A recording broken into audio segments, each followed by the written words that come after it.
Bonsoir, je m'appelle Baptiste et avec Emma, nous sommes ravis de vous avoir à nos côtés pour notre nouvelle émission Road to Space. Ce soir, nous sommes en direct de Paris pour suivre le lancement de deux satellites très spécifiques, très innovants, l'un signé Eutelsat, l'autre Embratel, grâce à Arianespace et Ariane Group, au CNES et à l'Agence spatiale européenne. C'est exact, Baptiste, et nous avons un programme extrêmement passionnant ce soir. Dans moins de 30 minutes, le lanceur européen Ariane 5 décollera du centre spatial européen à Kourou. Nous serons en direct du cœur opérationnel d'Ariane et vous aurez un accès privilégié à la salle de contrôle dite Jupiter pour une vision exclusive en coulisses. À Paris, ici avec Emma, nous allons parler avec certains parmi des plus grands experts de l'espace. Nous ferons de notre mieux pour répondre à vos questions posées sur les réseaux sociaux. Mais auparavant, qu'allons-nous vous présenter ce soir ? Ce soir, dans Road to Space, nous serons en direct au cœur même du centre spatial guyanais avec nos équipes sur place. Nous assisterons, bien entendu, au lancement d'Ariane 5 et de deux satellites de télécommunications. Star 1D2, in 3 words, multi-mission, high performance and connectivity.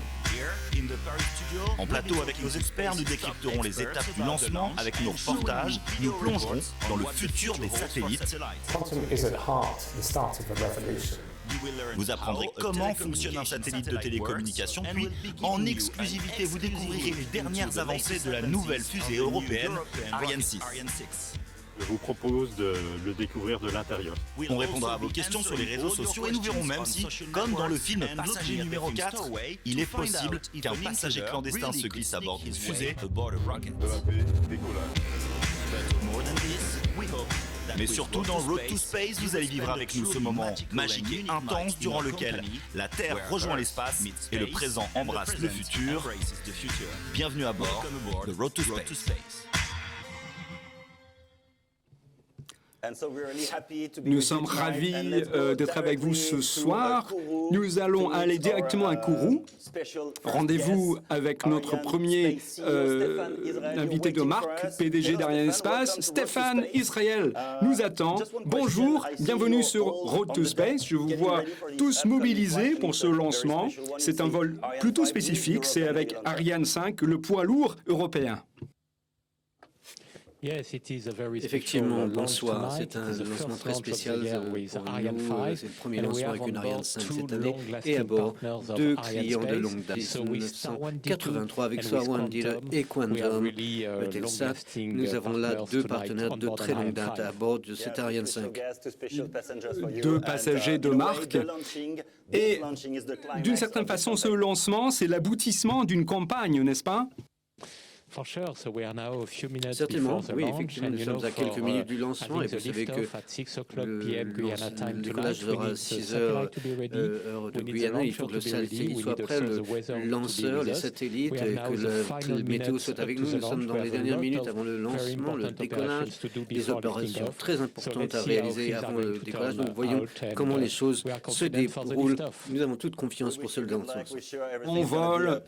J'espère que tout sera parfait. Merci infiniment, Stéphane. Nous reviendrons avec vous tout à l'heure. Et pour tous ceux qui nous suivent en direct, rassurez-vous, nous reviendrons régulièrement à Kourou pour vous tenir informés.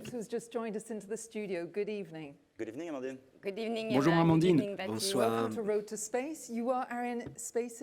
Advanced Studies Director, and tonight you will be connected with Kourou thanks to a little earpiece.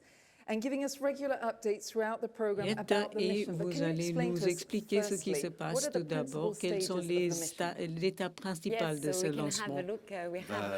Jetez un coup d'œil à l'animation qu'on a préparée, ce qui nous donnera une idée de ce que l'on va voir se dérouler ce soir. Donc à H0, un événement, on aura l'allumage du moteur de l'étage principal. Après des vérifications, ce sera suivi par l'allumage des boosters, des étages d'accélération. On va démarrer les images. Dans l'annonce de l'animation. Normalement, les images de synthèse devront apparaître. Donc, on aura ce décollage avec l'allumage des boosters. Après une phase d'ascension, le lanceur exécutera une manœuvre de tangage afin de se mettent dans la bonne orientation. Quelques secondes plus tard, lorsqu'ils ne sont plus nécessaires, les boosters seront largués, se seront séparés donc du lanceur. Et après cela, ce sera la coiffe qui protège les satellites dès que ce n'est plus nécessaire et que le lanceur aura quitté l'atmosphère. Donc, la première phase de propulsion va aller jusqu'à l'orbite intermédiaire. À ce moment-là, on va éteindre le moteur de l'étage principal et ensuite il y aura allumage de l'étage supérieur, du moteur de l'étage supérieur. Et donc cette seconde phase de propulsion va durer jusqu'au moment où l'on atteint l'orbite d'injection. Et pour nos clients ce soir, ce sera l'orbite GTO, l'orbite de transfert géostationnaire. Et le moteur s'éteindra lorsqu'on atteindra la zone d'orbite et ensuite on aura une séparation de Star One D2 pour commencer. Après quelques minutes de manœuvre, il y aura la structure de lancement double, la SILDA, puisqu'on a un lancement double ce soir. Et après quelques instants, on va séparer le deuxième passager, c'est-à-dire Eutelsat Quantum. Les détails qu'il nous faut suivre à vos côtés, c'est vous qui allez détailler tous ces éléments au fil du lancement. Donc, merci Amandine, restez avec nous, nous allons revenir vers vous tout à l'heure, mais auparavant, jetons un coup d'œil sur Star One D2, l'un des deux satellites à être lancé ce soir. Star One D2 va améliorer l'accès à des services de divertissement et d'information de haute qualité. En Amérique centrale et du Sud, il permettra d'offrir une connectivité aux populations mal desservies. Regardez ce reportage. I would describe Star One D2 as powerful, hybrid, and four-band satellite. Multi-mission, high performance, and connectivity. Star One D2 est le plus grand satellite jamais lancé pour Embratel. Il est le dernier d'une flotte de 12, déjà placée en orbite pour l'opérateur. Son rôle, renforcer la couverture numérique au Brésil et dans les pays voisins pour le compte de Claro, une entreprise de télécommunications de premier plan dont Embratel fait partie. Satellite will continue to be an important part of our infrastructure and business.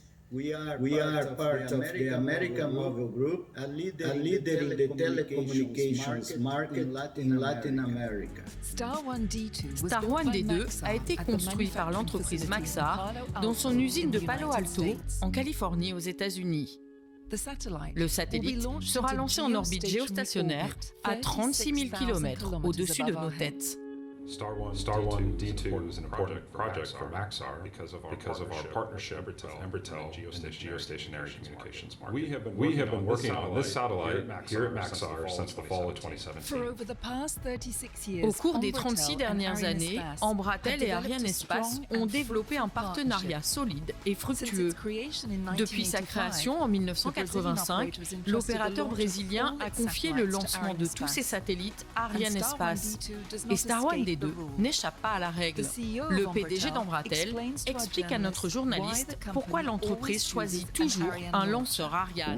We are working with the key international players to have the best combination of technology, cost and performance. Star One D2 va offrir un meilleur accès à des services de télécommunications et de télévision de haute qualité. Il est destiné à répondre aux besoins des utilisateurs individuels, mais aussi des entreprises. Cette nouvelle couverture satellitaire permettra de toucher des millions de personnes. The most important technological challenges that we had to overcome to build this satellite were the fact that there were many diverse payload bands to make this satellite operational. Ce satellite hybride est composé de 4 bandes différentes. L'une d'entre elles, la bande X, est destinée à un usage exclusif par les militaires.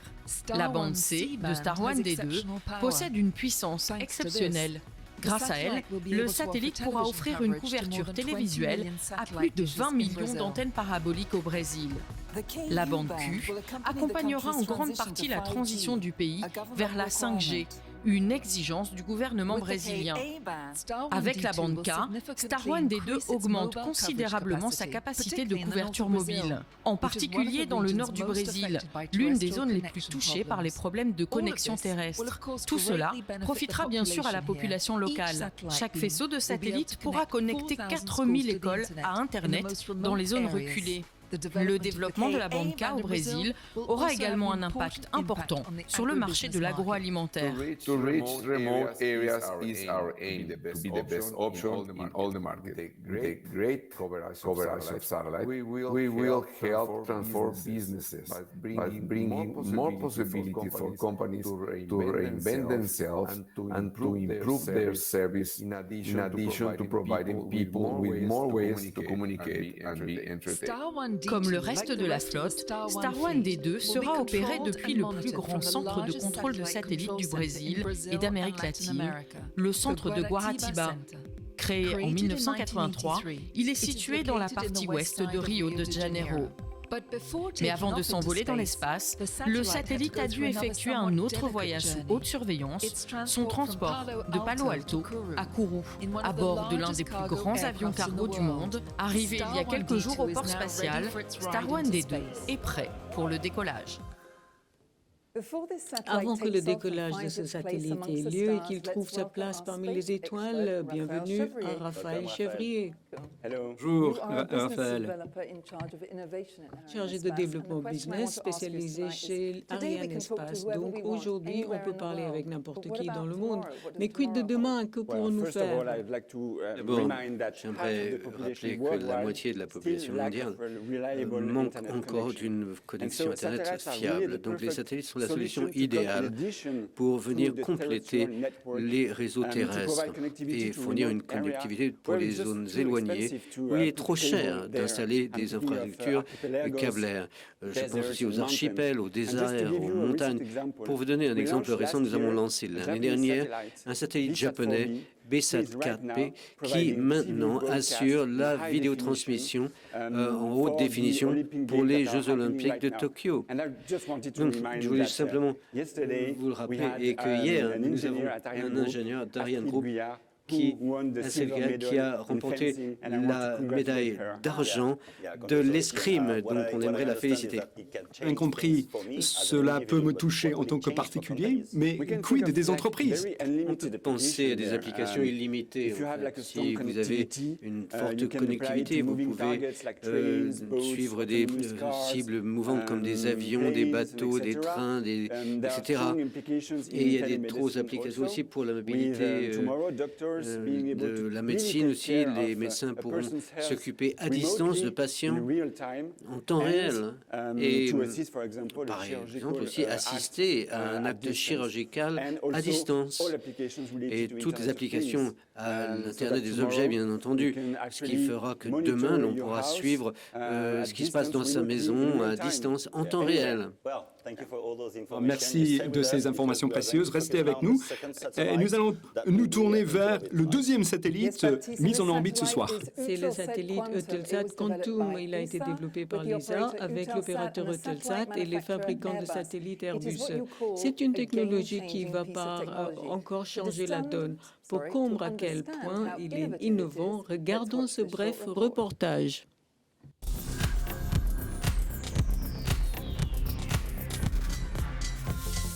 C'était il y a quelques jours sur le site d'Airbus Defence and Space à Toulouse en France.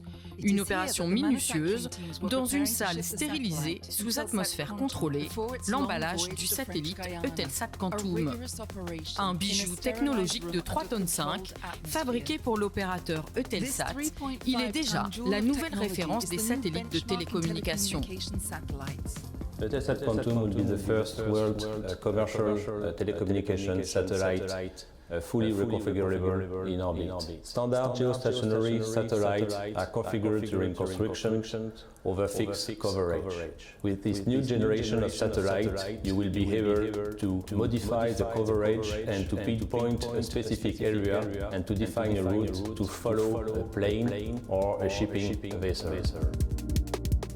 Eutelsat Quantum ouvre la voie à une future génération de satellites et c'est un parfait exemple de coopération internationale.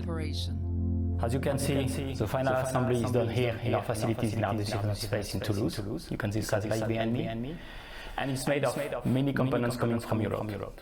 The platform is coming from our subsidiaries, SSTL, for which we have developed this product for the low range of our satellites. The fully flexible, innovative payload has been designed and built in Airbus Defence Space in Portsmouth, where this payload has been totally innovated. So the development of Eutelsat Quantum Active Antenna is a new technology that is developed in Spain and that is paving the way, positioning Airbus as a leader for flexible payload. Cette nouvelle antenne active multifaisceau fait d'Eutelsat Quantum un satellite révolutionnaire. La prouesse technologique tient dans son aspect mobile, visible dans cette animation. One of the main challenges and the great achievement for Airbus is the groundbreaking multi-beam active receive antenna named ELSA+. New antenna technology is the key for fully digital payload. The quantum payload breakthrough is to change the coverage in real time from highly localized spot beams to regional and local footprints. As well, the flexible allocation of spectrum and power is a key differentiator. Well, quantum is at heart the start of a revolution. It's the first commercial software-driven satellite with the ability to change both the frequency, the power, and the direction and shape of the beams that are being broadcast down to us. Dans quelques minutes, Eutelsat Quantum décollera à bord d'Ariane 5. Destination finale, 36 000 km en orbite géostationnaire. De là, le satellite offrira une couverture étendue. The satellite will be located at 48 degrees east and will cover a large region over the world from Europe to Middle East. Mais surtout, il sera capable de s'adapter à tout moment et en une dizaine de minutes aux besoins du marché. Traditionally, our customers order a satellite with a specified mission unchanged throughout the whole lifetime of the satellite. In the case of Eutelsat Quantum, our customer is able to reconfigure by software control in order to adapt to changing market conditions. Quantum is leading in the field for software-driven payloads on commercial spacecraft, because it is the first to respond to a market demand for ultimate flexibility for customers. Cette flexibilité unique permettra à Eutelsat Quantum de remplir une variété de missions, du transport aéronautique, maritime et terrestre aux missions de protection civile. Il intervient en cas de catastrophe naturelle grâce aux dernières technologies de cryptage.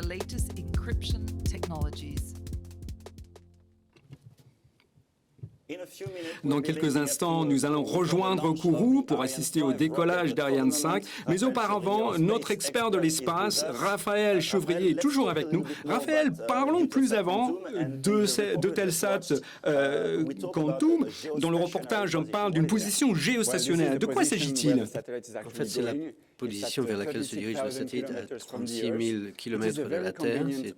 C'est une orbite très commode pour les orbites de télécommunication car le mouvement des satellites est synchronisé avec la rotation de la Terre. Autrement dit, ils peuvent assurer les mêmes applications tout au long de la journée sur la même région parce qu'ils sont axés sur la même région. Suit la rotation de la Terre, c'est ça, hein? Donc 24 heures sur 24, ils peuvent assurer les services là. Très bien. Et le film nous a parlé du fait que le satellite serait placé à 48 degrés est. Pourquoi? Parce que cette position correspond à la région où le satellite veut pouvoir être en mesure d'assurer ses applications. Donc ça correspond à une région assez large qui s'étend de l'Europe au Moyen-Orient. Vous avez entendu d'ailleurs dans la vidéo que Eutelsat Quantum est un concentré de technologie, car c'est un satellite reconfigurable. Autrement dit, il est aussi flexible que l'on peut le désirer pour fonctionner comme plusieurs satellites en même temps et répondre aux changements sur le marché géographiquement et en termes de fréquence. Donc, ça change la donne. Complètement la donne, une nouvelle façon de faire du business dans l'espace. Raphaël. Et pour tous ceux qui nous regardent en direct, restez avec nous, car nous allons repasser à Kourou dans quelques minutes. Mais auparavant, regardons ce qui suit. Ce soir, dans Road to Space, nous sommes au cœur même du centre spatial guyanais avec nos équipes sur place. Dans quelques minutes, nous pourrons voir en direct le lancement de 2 satellites de télécommunications à bord d'Ariane 5. Ici, en plateau avec nos experts, vous allez découvrir comment fonctionne un satellite de télécommunication et puis, en exclusivité, nous verrons les avancées de la toute nouvelle fusée européenne Ariane 6. Et je vous propose de le découvrir de l'intérieur. Nous répondrons à vos questions sur les réseaux sociaux et en s'appuyant sur le film Passager numéro 4, on se demandera même, est-il possible qu'un passager clandestin se glisse à bord d'une fusée?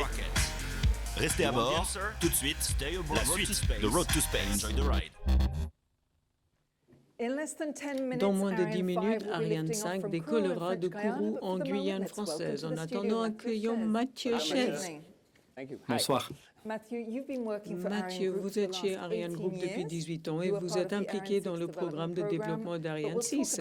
Nous en parlerons plus tard. Pour l'instant, une question pour vous et Raphaël qui nous provient des réseaux sociaux.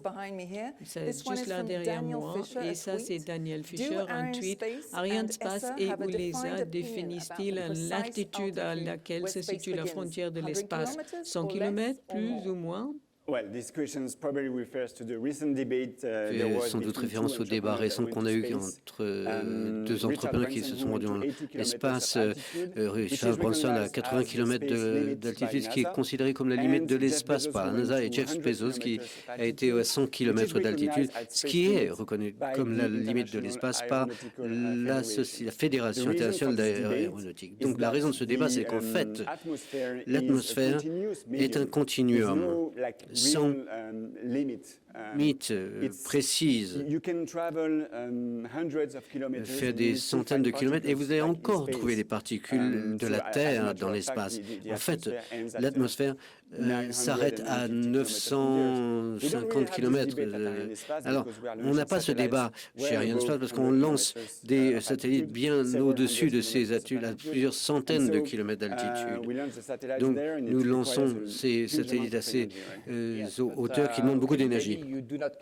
Bon, c'est peut-être pas très important pour vous, mais quand vous concevez une fusée, c'est une vraie problématique. Vous l'avez dit, vous traversez un milieu continu. Il faut savoir comment modéliser ce milieu à l'aide de simulations. Vous n'êtes pas à 80 à 100 km de la surface terrestre, vous n'avez pas beaucoup de particules, mais vous évoluez dans le milieu très rapidement, 2 km par seconde. Alors, donc ça, c'est énorme.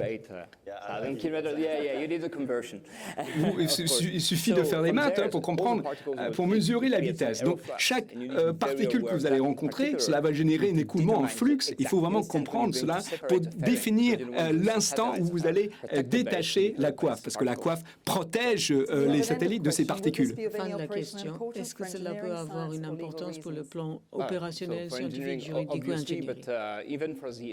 De l'ingénierie, oui, mais pour la Station spatiale internationale, c'est très important, parce que à 400 km au-dessus de la surface terrestre, bon, il y a ces particules, mais ces particules sont en décomposition, et de temps en temps, la Station spatiale, on est bombardé.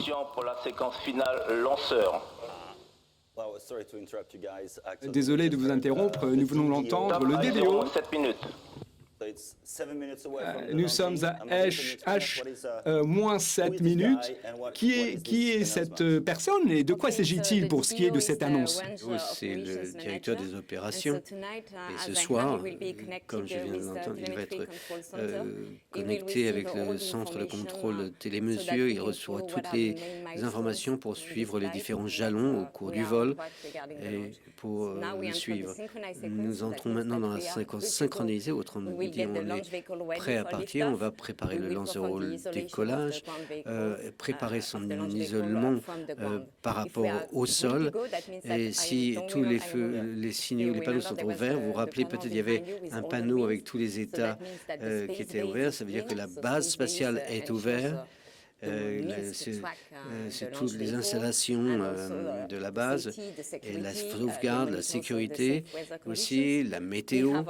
On a aussi bien sûr les états du lancement. La météo, c'est très important. C'est très important la météo au décollage. Je vous pose la question. Nous pouvons voler avec des avions, quel que soit le temps, n'est-ce pas?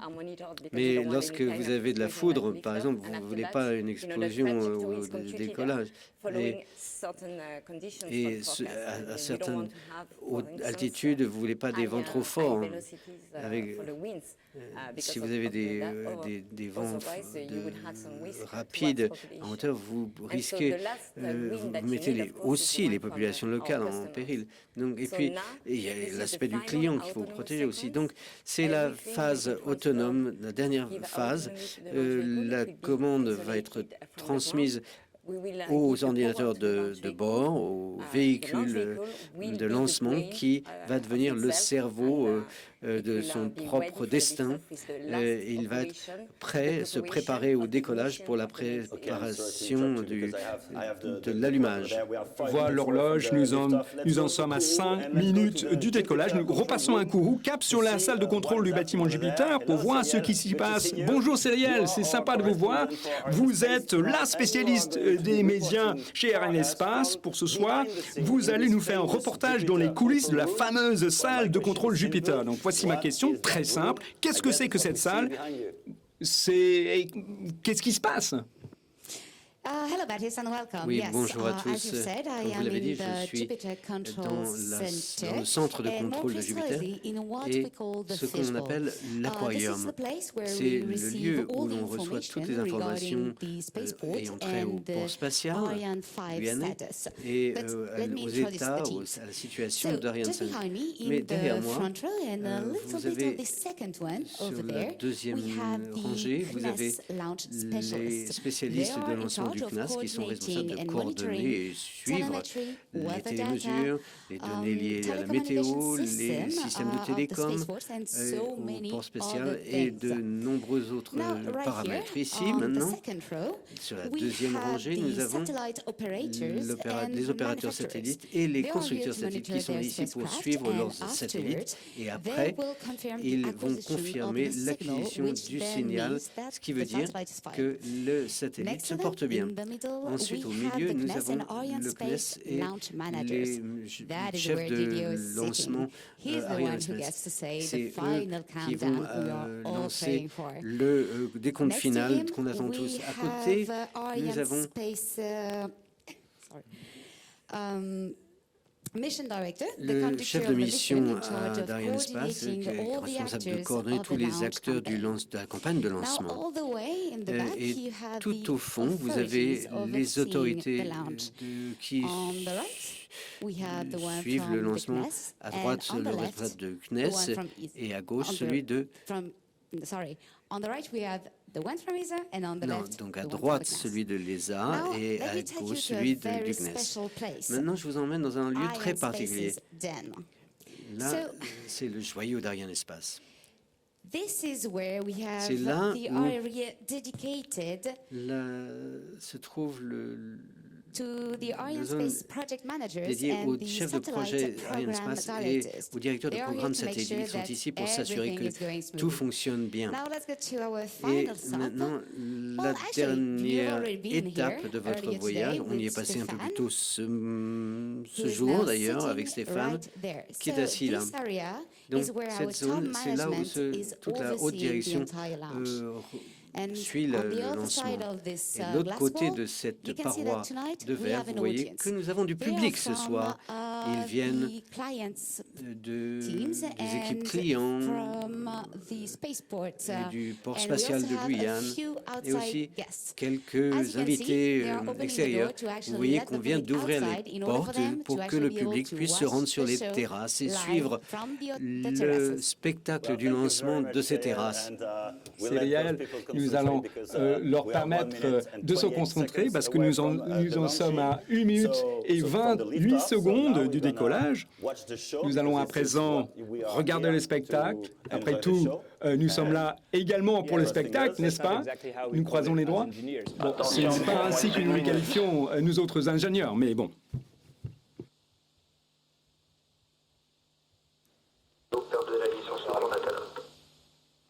Top à 0, moins de 1 minute. 60 secondes du décollage, c'est le DDO que nous venons d'entendre qui fait son annonce. Et le décompte va intervenir dans quelques secondes. Nous sommes à H moins 45 secondes.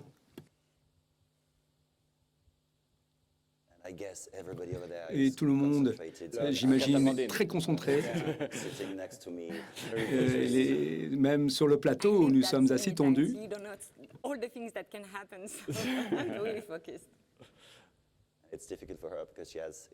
C'est très difficile parce qu'elle a des informations dans son oreillette. 15 secondes. Pour le décompte final. 10, 9, 8, 7, 6, 5, 4, 3, 2, 1, top.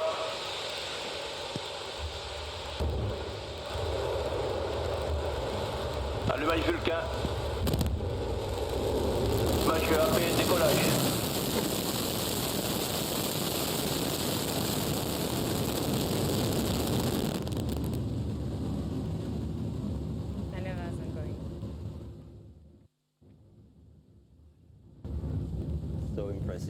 C'est tellement impressionnant.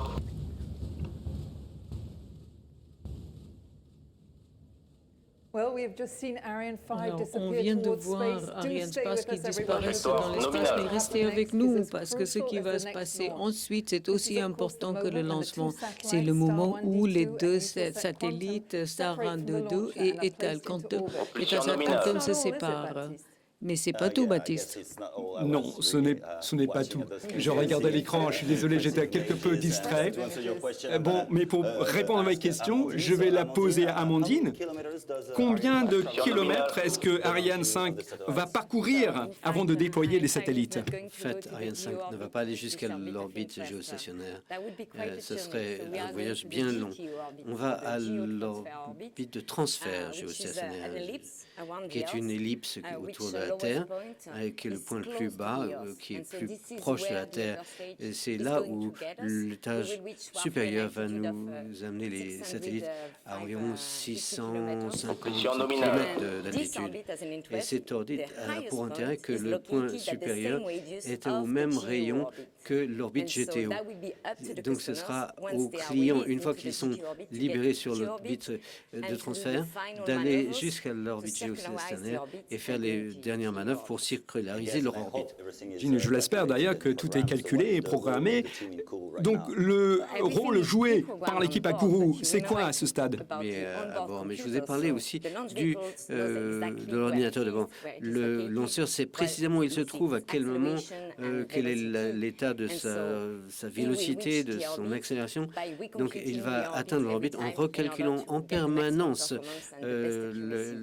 pour assurer la meilleure performance et la sécurité.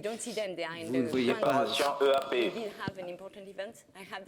Donc je viens d'avoir confirmation qu'il y avait eu séparation des EAP, des boosters, des étages d'accélération à poudre, comme on les appelle. C'est heure plus 2 minutes 20. Pourquoi spécifiquement à cette heure-ci? Pourquoi pas plus tôt, plus tard? Propulsion nominale, trajectoire nominale. Parce que vous déclenchez la séparation des boosters lorsqu'on n'avait plus besoin d'eux. Ça veut dire qu'ils ont fait leur boulot finalement. Donc, et après, il faut s'en libérer pour pouvoir s'échapper de l'attraction terrestre. Donc, en calculant la trajectoire, il y a un moment où vous savez qu'ils n'ont plus de poussée parce que l'accélération est faible. Et c'est alors que l'ordinateur de bord va déclencher la séparation des boosters. En moyenne, c'est quelques secondes par rapport aux prévisions.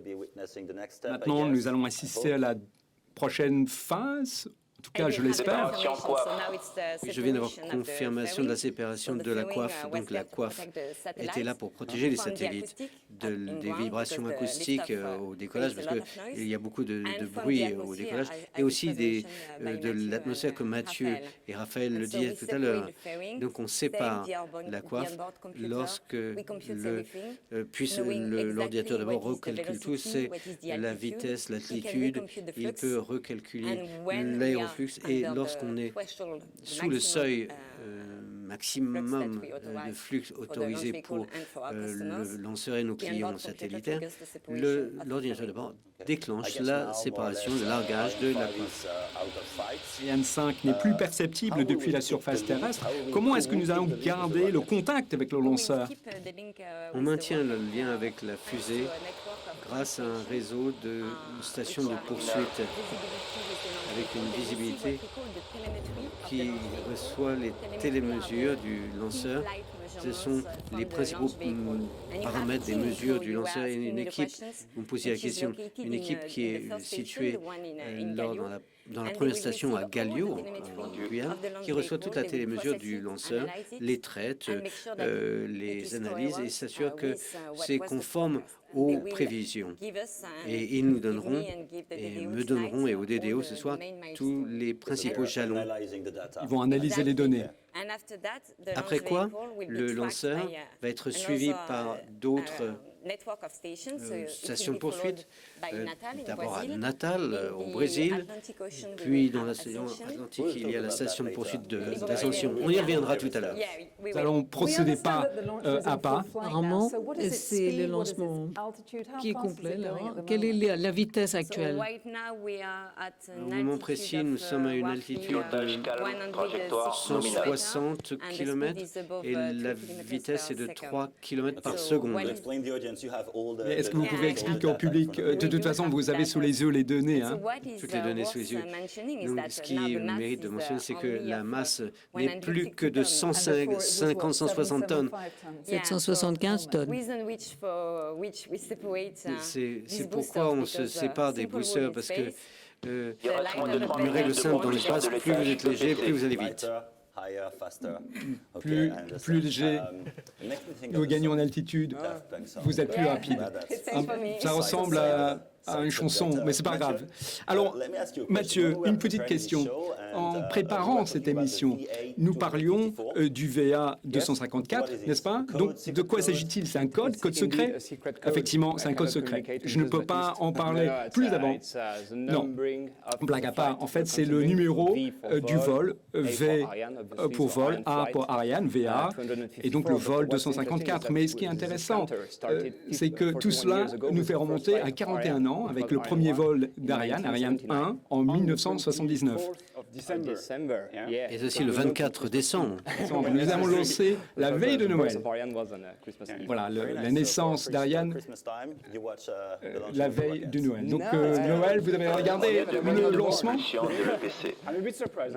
Non, j'étais pas né. Quelques mois plus tard. Donc voilà, donc nous entamons les phases suivantes. Nous en sommes à H plus 7 minutes. Alors vous parliez tout à l'heure des bases, des stations sur la surface terrestre qui établissent un lien avec la fusée. Et nous en sommes où à présent? Nous allons nous approcher de Natal, par exemple?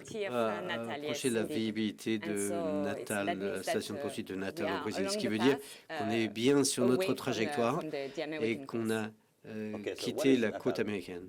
C'est que Natal. Natal, c'est une station de poursuite au Brésil, une station terrestre. Maintenant, nous sommes dans l'attente de l'annonce du DDO pour préciser que le contact a été établi entre Natal et la fusée, c'est ça? Non, Que se passe-t-il à présent? important d'avoir ce lien, ce contact avec Natal. Encore sous la visibilité de Galileo pour l'instant. Nous n'avons pas pour l'heure l'annonce, mais cela ne suscite pas quelques problématiques.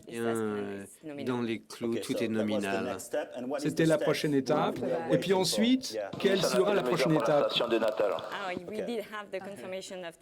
On vient d'avoir confirmation de l'acquisition par la station de Natal.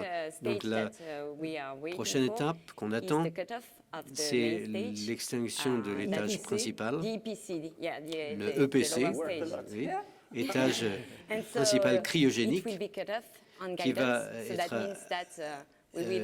coupé. Donc, quand on aura détecté l'orbite intermédiaire, j'ai confirmation de la séparation de l'EPC. Ce qui va être suivi.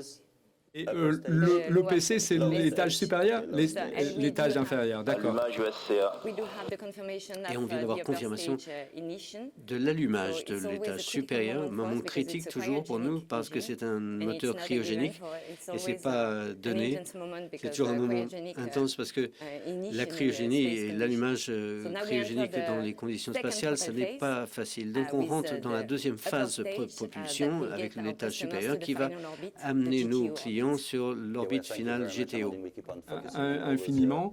Nous allons suivre ces informations au fur et à mesure. Amandine, merci pour tout cela. Et maintenant, nous sommes à moins de 20 minutes de la séparation du premier satellite. Bien sûr, nous serons en direct de la salle de contrôle de Jupiter à Kourou, mais auparavant, qui sont les passagers à bord? 2 satellites de télécommunications, comment fonctionnent-ils? On verra dans ce reportage.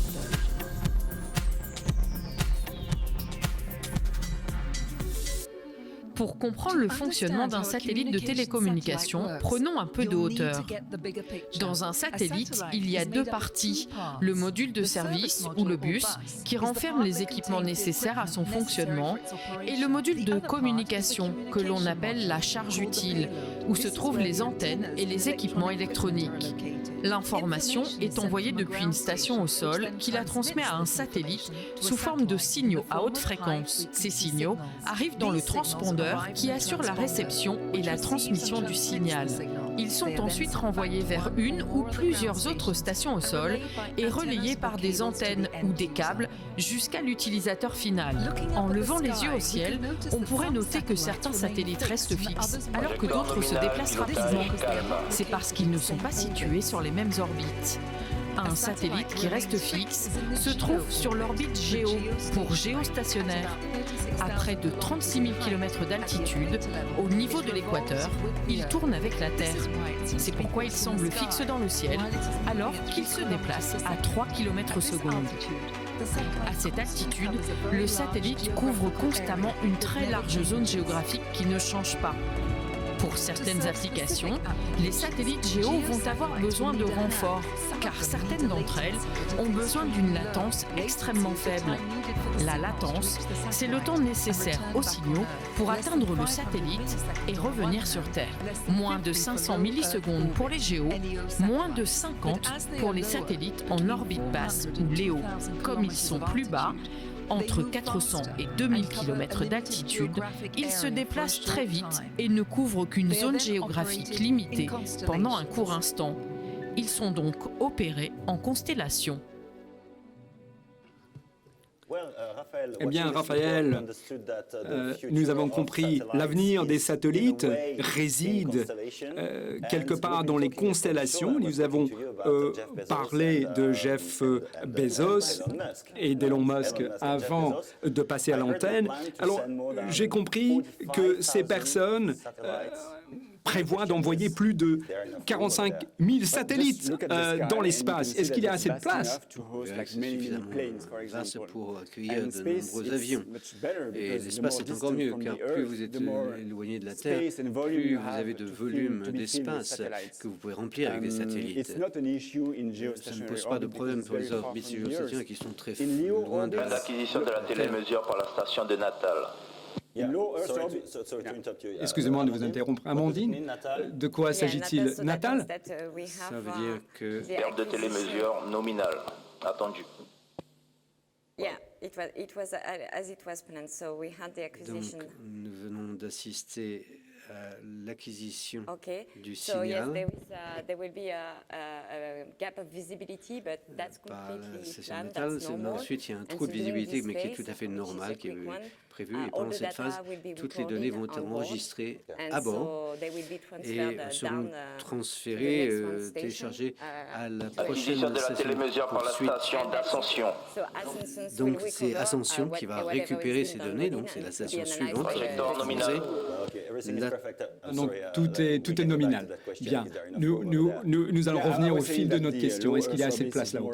Je disais que l'orbite terrestre basse, c'est là où se pose le problème. Simplement, il faut avoir des règles communes, comme on le fait pour la circulation routière ou le trafic aérien, d'avoir des règles communes partagées par tous. Et la grosse difficulté, c'est de le faire de manière durable. C'est-à-dire pour que l'on évite la situation de collision entre les satellites, ce qui générerait d'autant plus de débris spatiaux et ce qui serait préjudiciable à l'activité spatiale à l'avenir. Question rapide de suivi. Alors, j'ai l'impression que j'ai tout ce qu'il me faut avec mon portable. La constellation, qu'est-ce qu'elles vont me donner de plus? Parce que vous vivez à Paris, une grande ville, oui, peut-être, mais les satellites, même dans les grandes villes, les satellites sont une solution intéressante pour donner plus de résilience au réseau terrestre. Et c'est aussi une question de souveraineté pour les États. C'est pourquoi la Commission européenne travaille de son côté sur sa propre constellation de satellites pour donner la connectivité Internet à tous les citoyens européens. Nous repasserons dans la salle des opérations à Kourou pour assister à l'étape suivante de la mission. Il s'agit de la séparation du premier satellite d'Ariane 5. Avant cela, on va regarder quelque chose qui est important pour nous, et ça, c'est Ariane 6. Donc, c'est le lanceur de la prochaine génération, et on va regarder le reportage et en parler.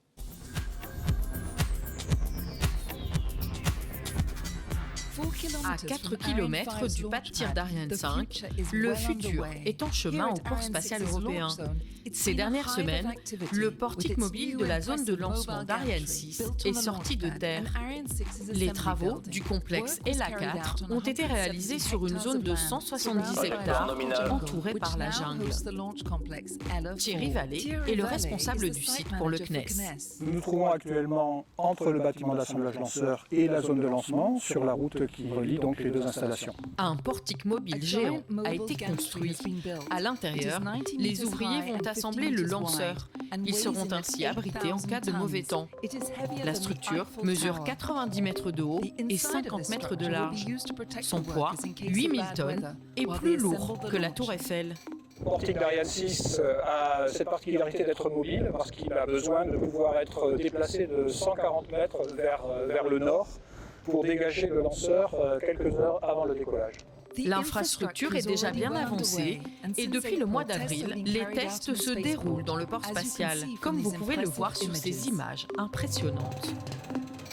Autour de la table de lancement, les 60 vannes doivent s'ouvrir en un temps record pour laisser jaillir 30 000 litres d'eau par seconde. Le lanceur donc, émet des gaz chauds à plus de 3000 degrés et génère des vibrations à 180 décibels, donc c'est à peu près 1 million de fois le bruit d'un marteau-piqueur. Et donc on imagine bien qu'il faut protéger les installations de toutes ces agressions lors du décollage. Les 900 mètres cubes d'eau qui sont nécessaires au déluge viennent d'un château d'eau qui conserve donc cette eau à plus de 80 mètres de haut. Après le décollage, l'eau est pompée et envoyée dans une station de traitement. Tous les paramètres naturels de l'eau vont être vérifiés et contrôlés. Et au bout de 2 semaines environ, donc l'eau pourra de nouveau être relâchée dans le milieu naturel. De son côté, le lanceur a également passé des étapes importantes. Ariane 6 a réalisé son plus grand défi technique, les essais de système moteur, qui se sont déroulés avec succès. Tous nos systèmes propulsifs ont terminé leurs essais de qualification et on a maintenant devant nous la démonstration que ces systèmes propulsifs fonctionnent dans leur environnement du système lanceur général. Ce sont les essais à feu à Lampolshausen et en Guyane. Les deux grosses innovations, c'est sur les boosters à poudre avec une enveloppe composite et l'APU, ce système cryotechnique multirôle est unique au monde et on l'a inventé dans le courant du développement.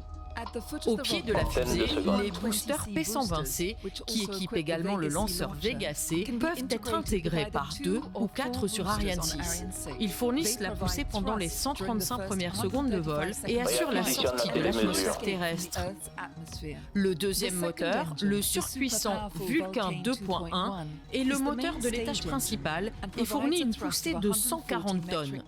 Le moteur de l'étage supérieur, Vinci, est réallumable et il permet une précision accrue sur tous les types de missions et ce vers tous les orbites.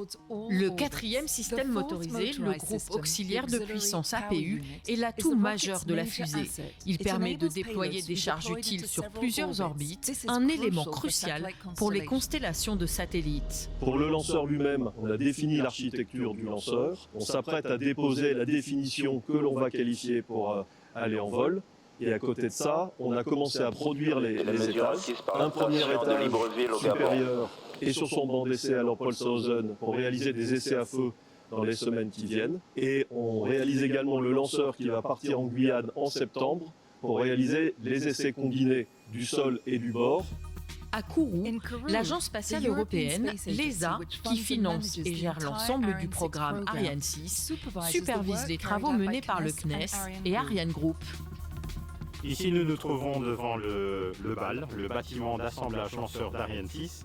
L'agence spatiale est l'architecte du projet et elle assure le lien entre l'Europe et la Guyane. Dans ce bâtiment, nous intégrerons à l'horizontale, contrairement à ce qu'on faisait sur Ariane 5, les 2 étages, corps central d'Ariane 6. Pour l'instant, il ne s'agit que d'une maquette sur le pas de tir. Quand les qualifications techniques des éléments de la fusée seront terminées, les essais combinés pourront commencer. Pour ces essais combinés, nous aurons les premiers éléments maquettes, mais des vrais éléments lanceurs qui viendront des Mureaux, de Bram, etc.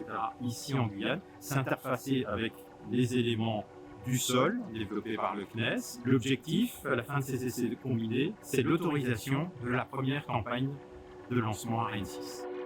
Dans le calendrier, il s'agit de la dernière étape avant le vol inaugural d'Ariane 6.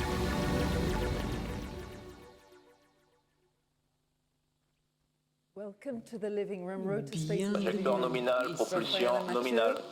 Mathieu Chaise, vous travaillez pour Ariane Group et plus précisément pour le programme de développement d'Ariane 6.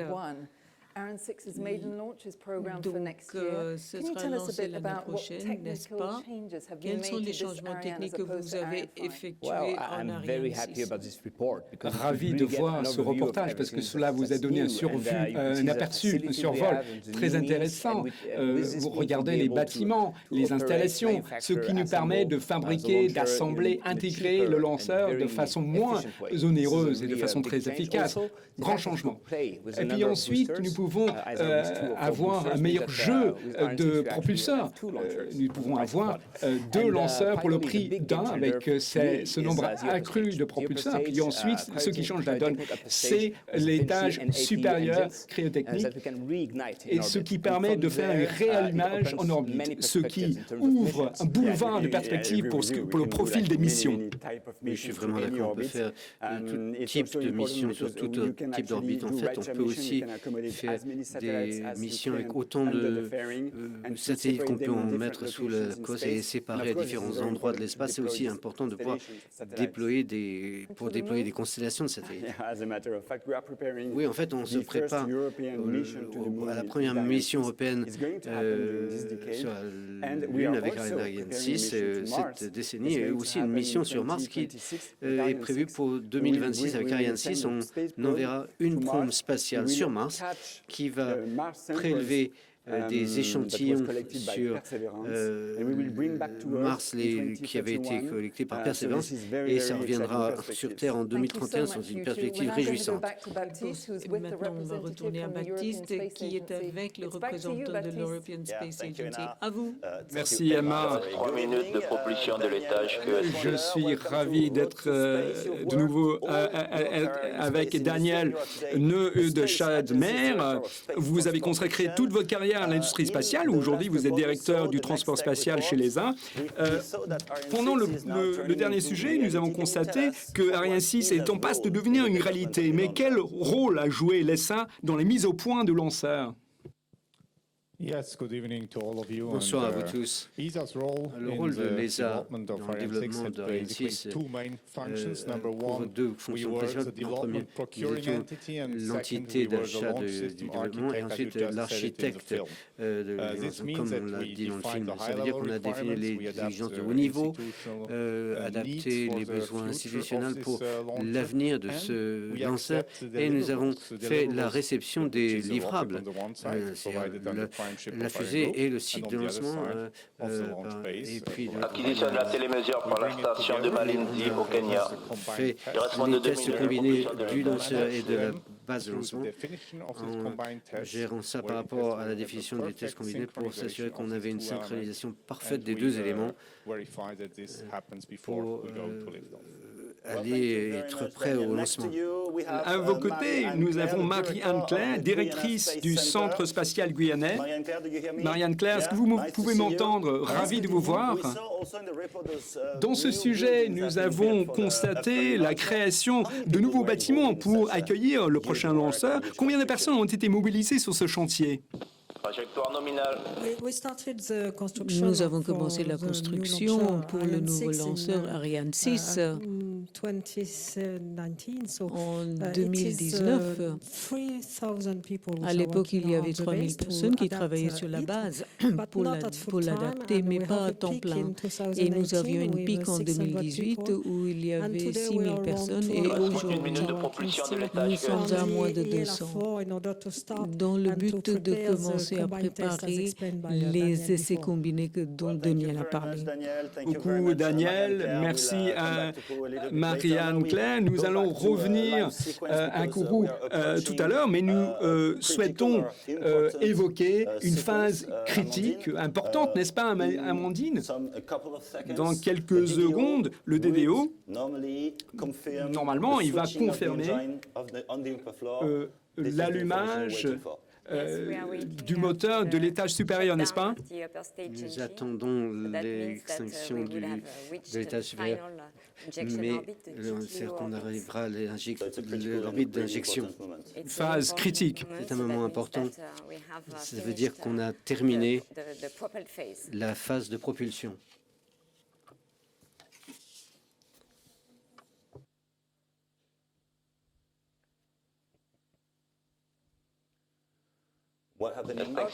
Que se passe-t-il?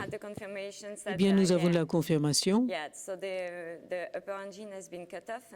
Donc maintenant, notre moteur supérieur a été éteint. Et donc, voilà.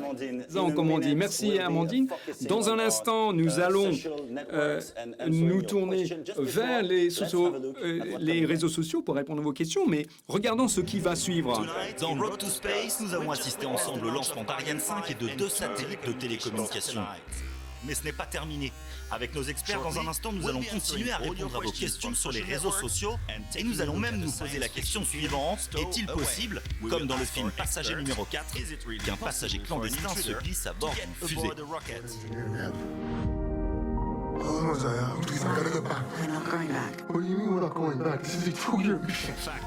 Ne manquez pas la suite de Road to Space dans un instant.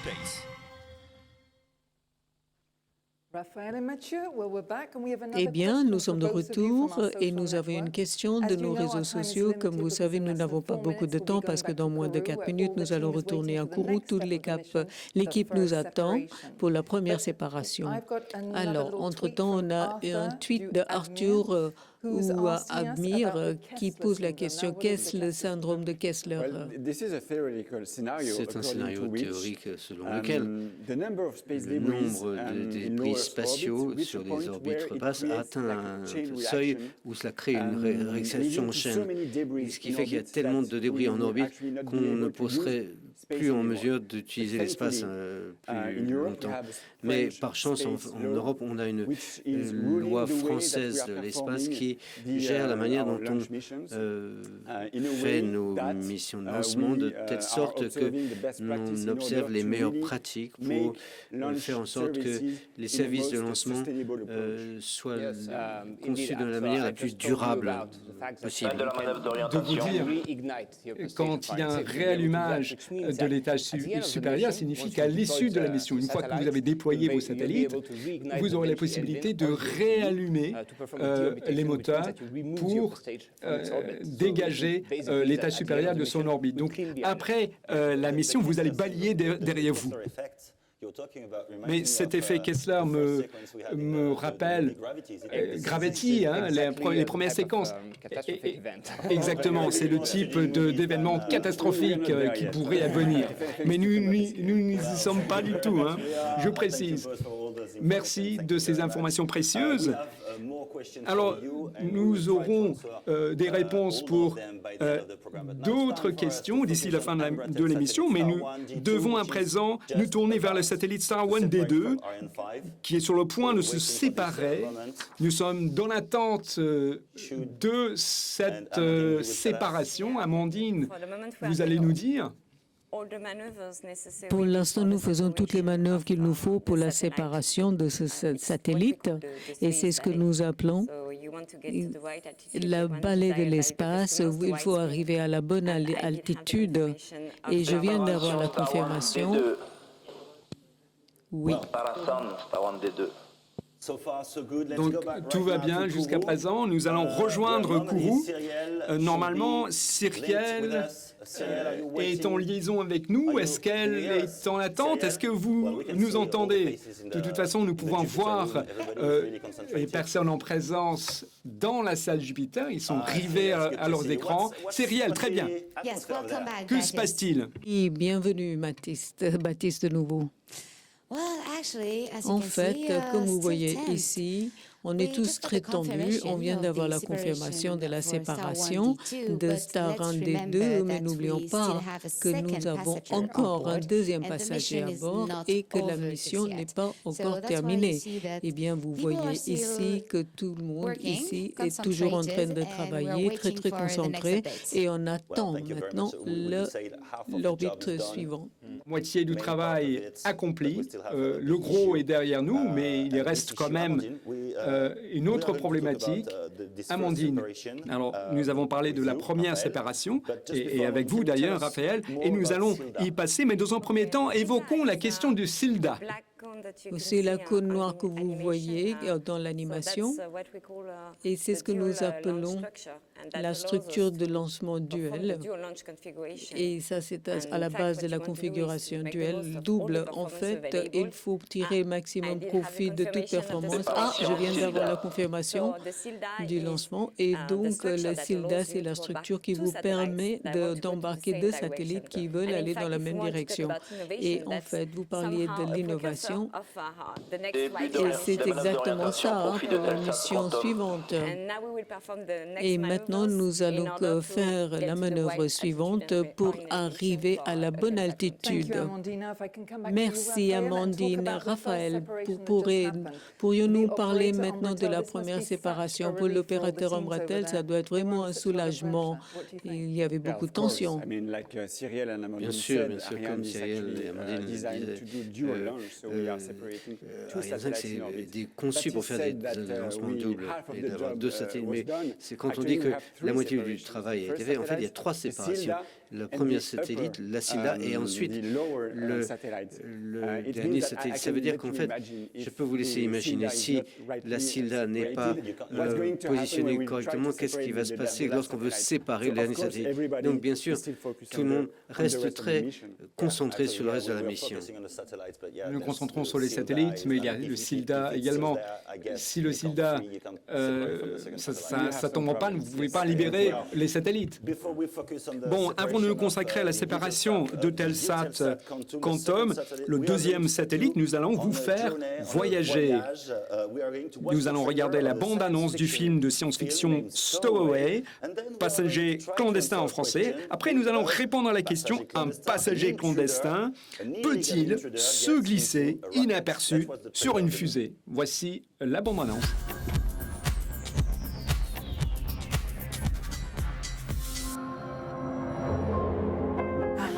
Marina Bonnet, the commander of the ship. Do you remember what happened on the pad? I'm a launch support engineer, ma'am. How long was I out? We took off about 12 hours ago. 12 hours? really affects my sister. Please, my sister, she's alone. Please, I gotta get back. We're not going back. What do you mean we're not going back? This is a 2-year mission. 2 years is a long time to be away, but this is the opportunity of a lifetime. That was, well, Quel film, quel suspense, mais maintenant revenons à ce segment de vérification des faits.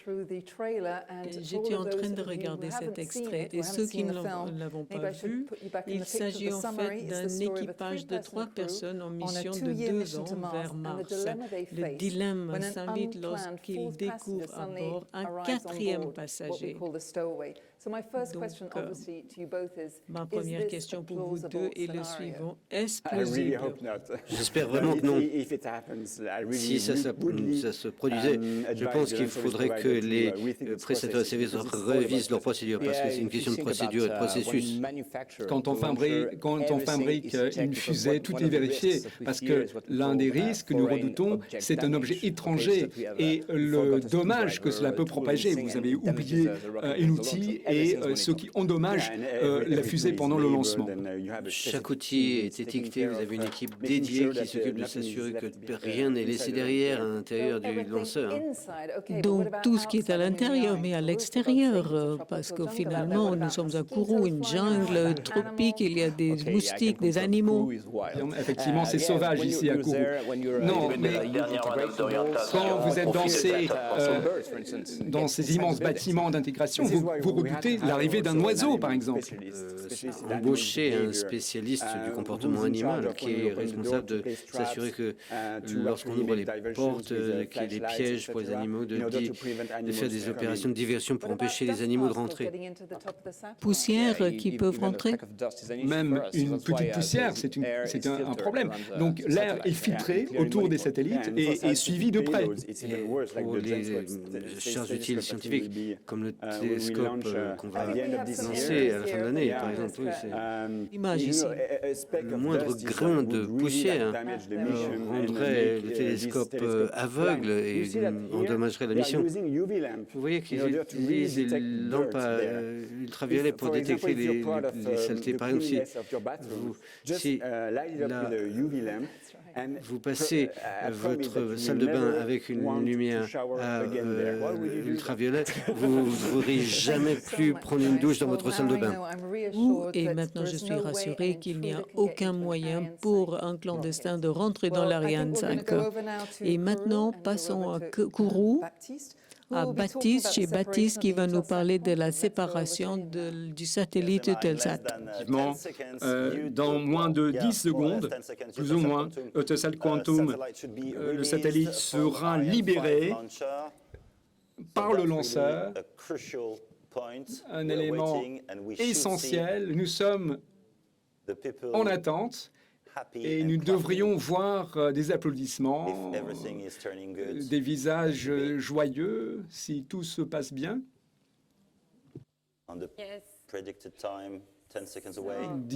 Dans 10 secondes, d'après ce qui a été prévu.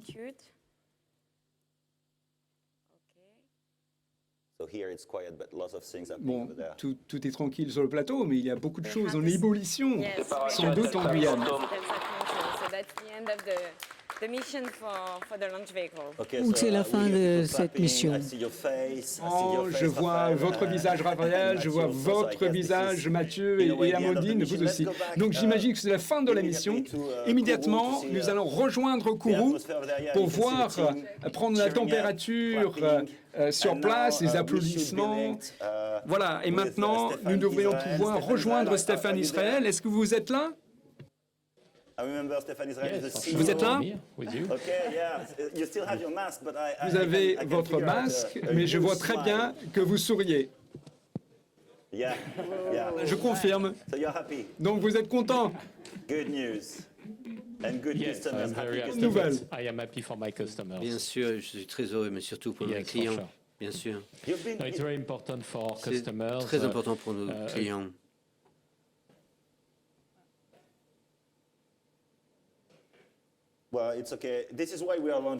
C'est pour ça que nous lançons les satellites, parce qu'il y a un décalage, n'est-ce pas, une latence. Mais vous évoquiez vos clients satisfaits, j'imagine que c'est essentiel pour vous. C'est très important pour Arianespace parce que c'était le premier lancement Ariane 5 de l'année. Il fallait que ce soit une réussite et c'est une grande réussite ce soir. C'est très important pour nous de rendre hommage à tous ceux qui ont contribué à cette réussite. Notre Ariane Group, le principal maître d'œuvre, le CNES ici, l'ESA, le Centre spatial guyanais, toute l'équipe européenne Arianespace et pour nos clients brésiliens, Embratel, le français Telsat, les sentiers très innovants, Maxar, Airbus Open Space, Defense Space. Donc c'est une réussite pour tous ces intervenants et j'aimerais les féliciter. Pour ce que vous appelez la saison d'Ariane, parce que c'est le début. C'est le début dans une série de lancements. C'est le premier de la saison d'Ariane et il nous reste 2 lancements Ariane 5 importants à suivre. L'un pour SCES et la DGA française et l'autre pour le télescope James Webb qui sera le point culminant de l'année. Et nous avons aussi cet été un été très actif avec un lancement Vega pour Neo pour Airbus le 16 août et ensuite Soyuz de Baïkonour pour Baïkonour le 19. Donc c'est un été très actif pour nos équipes. Bon courage pour ce que vous avez à faire pendant la pause estivale et nous y serons pour le lancement en août. Merci. Entre-temps, on va répondre à des questions qui viennent et ça c'est vraiment très important. On va regarder avec le premier tweet de Astro Hayden. Bonjour Arianespace, je suis vraiment excitée de l'avenir de l'avancement des capacités technologiques. Quand est-ce qu'on va lancer l'être humain par Ariane Rocket? Je confirme. C'est quelqu'un que nous connaissons très bien. Pendant le confinement, il a mis à profit son temps parce que lui et ses parents ont élaboré une maquette Ariane 6. Il sera à votre place dans quelques années. Et peut-être que lui, il sera embarqué sur une fusée pour aller dans l'espace. Pourquoi? Parce que nous avons toutes les composantes nécessaires. Il vous faut un lanceur fiable, haute performance, c'est Ariane 6, en un an, capable de lancer 6 astronautes dans l'espace. Et il faut également revenir de l'espace. Avec des programmes Space Rider notamment, on fait la preuve. Et puis la dernière composante, c'est de faire une capsule. Est-ce que nous pouvons faire cela? Alors, il y a l'engin de transfert Ariane 5 qui a utilisé. Il y a aussi ce qu'on peut voir chez Orion. Le fait que l'ESA travaille sur le module Orion qui va ramener des humains sur la Lune. Donc, je suis vraiment d'accord avec toi, Mathieu. On a tout ce qu'il faut pour le faire. On a l'expérience, la technologie et la motivation. Donc, tous les éléments sont là. Et ça peut ouvrir des perspectives commerciales. En fait, ça devient de plus en plus plausible avec les astronautes qui vont sur l'ISS, la station spatiale internationale, avec Thomas Pesquet, notre héros national. Bonjour Thomas, qui nous écoute. Et demain, de nombreux autres astronautes se rendront sur la Lune, donc oui. Une question bête. Pourquoi un homme se rendrait-il de nouveau sur la Lune? Il y a bien des raisons. D'abord parce que moi, je n'étais pas né quand ça s'est passé la première fois, donc il faut que je vois ça de mes yeux.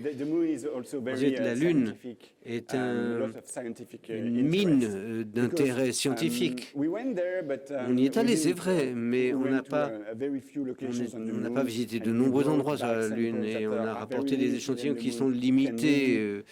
Et la Lune est une richesse d'informations en stock sur la manière dont la Terre elle-même s'est formée.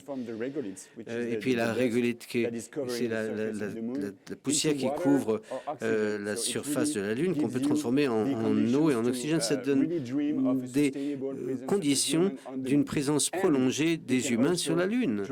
Et on peut même penser ou rêver de transformer cette régolithe en ergol qui pourrait être utilisé pour lancer des fusées de la Lune et aller aller plus loin dans l'espace, que ce soit Mars ou plus loin. Donc, des perspectives tout à fait passionnantes qui s'ouvrent à nous. Un rêve. Une autre question, n'est-ce pas? Oui, de Roman, il s'appelle Batman. Je le connais. Est-ce que vous êtes certifié pour prendre les êtres humains? Du fait que Ariane 5, initialement, devait lancer Hermès. C'était une sorte de vaisseau européen. Cela ne s'est pas produit. Mais ce qui est intéressant là-dedans, c'est la haute fiabilité d'Ariane 5. C'est inscrit dans l'ADN de la fusée en raison de cette ambition initiale. Donc, ce n'a pas été certifié pour faire des vols habités, mais bon, c'est possible. Est-ce que nous pouvons voir très grand? Est-ce que nous pouvons imaginer, je ne sais pas, une station spatiale implantée sur la surface de la Lune? Ce n'est pas de l'ordre du rêve, c'est en cours. La station internationale ISS va arriver à ce terme. Et les gens qui ont travaillé sur l'ISS sont en train de construire la Lunar Gateway, qui est une station spatiale internationale autour de la Lune pour maintenir la présence des astronautes à long terme autour de la Lune. Et l'Europe est partie prenante à certains modules de cette station spatiale. Donc oui, on y travaille. Donc, vous n'aurez pas beaucoup de temps encore pour rêver de cela. Nous avons beaucoup de choses à dire à l'occasion de la mission suivante. C'est une question, effectivement, qui va intéresser tout le monde. Merci infiniment à vous pour ces informations précieuses. Et maintenant, nous allons repasser à Kourou pour voir comment ça se passe du côté des équipes et voir des clients très, très satisfaits. Cyril, n'est-ce pas? Vous avez changé de cadre, dirait-on. Oui, en fait, je suis un peu plus proche de l'écran principal dans le bocal. Très bien. Donc, vous êtes sur le devant de la scène, quand même. Vraiment, l'heure est venue de rejoindre Pascal, qui est directeur technique chez Eutelsat, Elodie Viau, directrice des télécommunications et des applications intégrées chez LS1. Nous avons Christophe Dallès, responsable du programme Eutelsat Quantum chez Airbus Défense et Space. Ça fait beaucoup. Mais est-ce que vous pouvez leur poser des questions, s'il vous plaît? Oui, bien sûr. Pascal, vous venez de voir le lancement d'Ariane 5. Quel est votre sentiment? Je peux dire que je suis absolument ravi. On a reçu les premières télémesures. Je peux même dire que j'ai eu un soupir de soulagement quantique, si je peux dire. Donc c'est vrai qu'on a été un parcours complexe, mais on était vraiment heureux d'avoir vu ce lancement merveilleux aujourd'hui. Eutelsat Quantum peut prétendre à vraiment changer la donne. Pourquoi ce satellite est-il important pour votre entreprise? Eutelsat Quantum va changer la donne. Effectivement, c'est un satellite d'un nouveau type, flexible, qui se distingue par le fait qu'il pourra être contrôlé en orbite à partir du sol, à travers des logiciels. Donc c'est un avantage certain pour nos clients. Couverture, puissance, spectre et capacité seront configurables à tout moment, ce qui donne des atouts indéniables à ce satellite.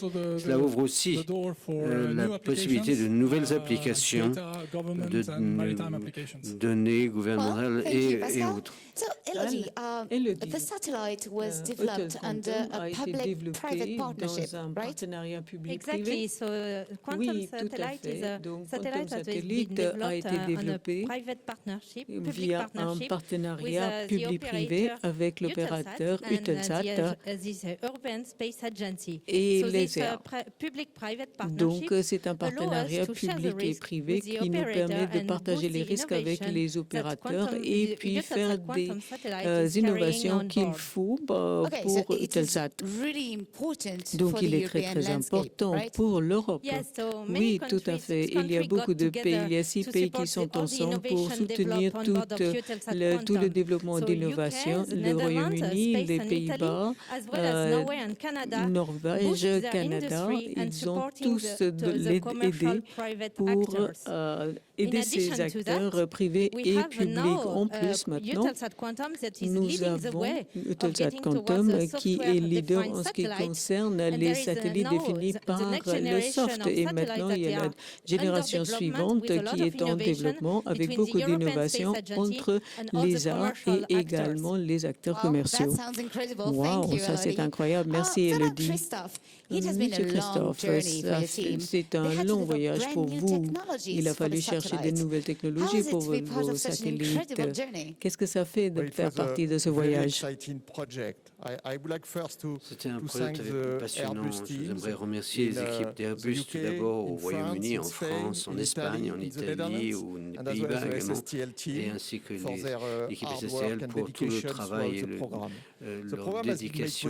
Le programme a été rendu possible grâce au soutien vigoureux de l'ESA à ces deux partenariats privés, ainsi qu'à la volonté soutenue de Telsat qui s'est beaucoup impliqué dans ce programme.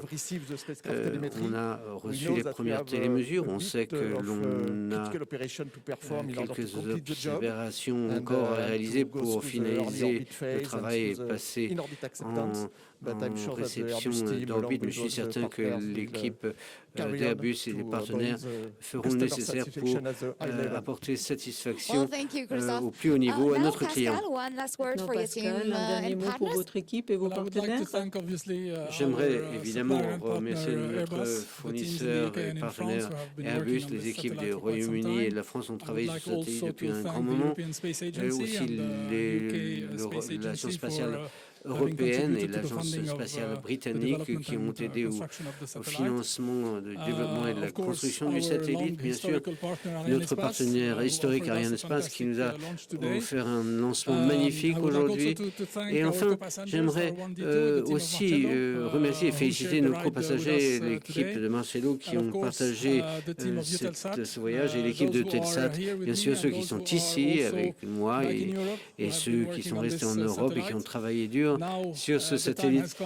Le moment est maintenant venu de passer à la deuxième phase du travail et j'aimerais parler de Philippe Oliver qui est responsable commercial pour Telsat. Et je peux te dire maintenant, il va falloir que tu passes à la phase commerciale pour l'exploiter. Merci Pascal, nous aussi. Et merci à vous tous, Cyrielle. Il est l'heure maintenant de rencontrer un autre invité de Umbratel, je crois, oui. Oui, et avec Marcello Labrado qui... Alors Marcello, encore une fois, vous avez une réussite avec ce lancement. Qu'est-ce que cela fait? Nous ressentons une grande fierté de ce lancement fructueux pour Umbratel. C'est un moment excellent pour nous, le plus gros satellite dans notre portefeuille, qui auront une bonne emprise sur le Brésil et l'Amérique centrale et du Sud. Je parle au nom de mon équipe, nous sommes très satisfaits de ce lancement et je souhaite saluer tous ceux qui se sont mobilisés sur ce projet. Maxar, Ariane, je remercie profondément, je suis très satisfait de ce lancement. Pour Umbratel et pour le marché en général. Alors ce satellite revêt une importance considérable pour nous. Et surtout au Brésil, dans l'espace de l'Amérique du Sud. L'infrastructure terrestre peut être suppléée par le satellite et celui-ci mettra en lien les entreprises ainsi que les particuliers.